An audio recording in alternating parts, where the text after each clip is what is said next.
Yeah, you're welcome to Laura once again.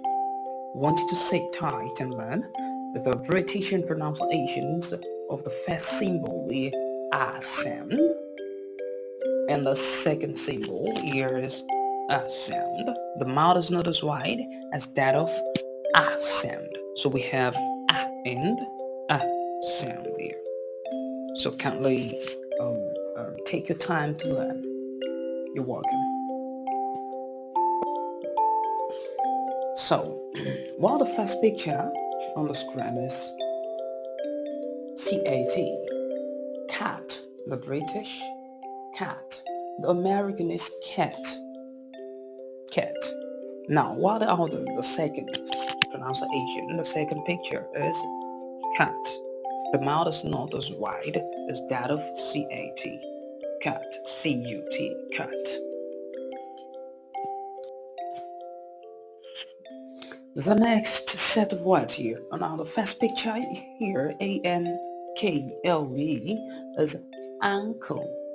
Ankle, the British, ankle, the American. We have an ankle, but I will want much attention to be paid on the ankle, the one which the mouth is wider than pronounced. Because of Nigeria, we adopted British English. So that is it. Now the second one is a U-N-C-L-E, ankle. The mouth is not as wide.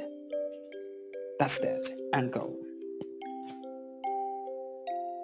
The next word here, the first one, match.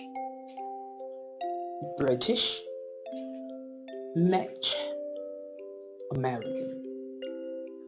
While the M-U-C-H is match. Thank you very much. On your track, British. On your track, American. So we have track and track, British and American. While we have T-R-U-C-A, track, just track.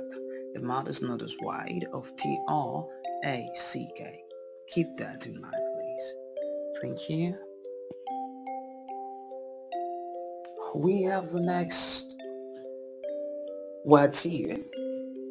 The first picture is fan.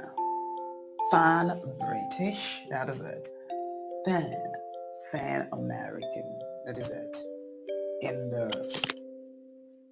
F-U-N is fan.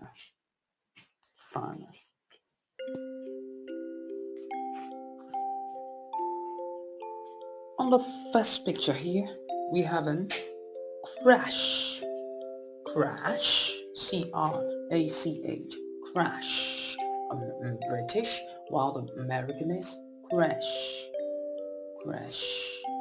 That. Oh, now we have the C-R-U-S-H, crash. The mouth is not as wide as that of C-R-A-S-H. Keep that in mind, okay? And lastly, on the first picture here, we have an C-A-P, cap. And the American calls that cap. While the C-U-P sound, cap, just cap. The mouth is not as wide as C-A-P. Keep that in mind. So, thank you for watching. Thank you for staying with Labra once again. Kindly subscribe to our channel for many more updates. Yes, thank you once again. Bye.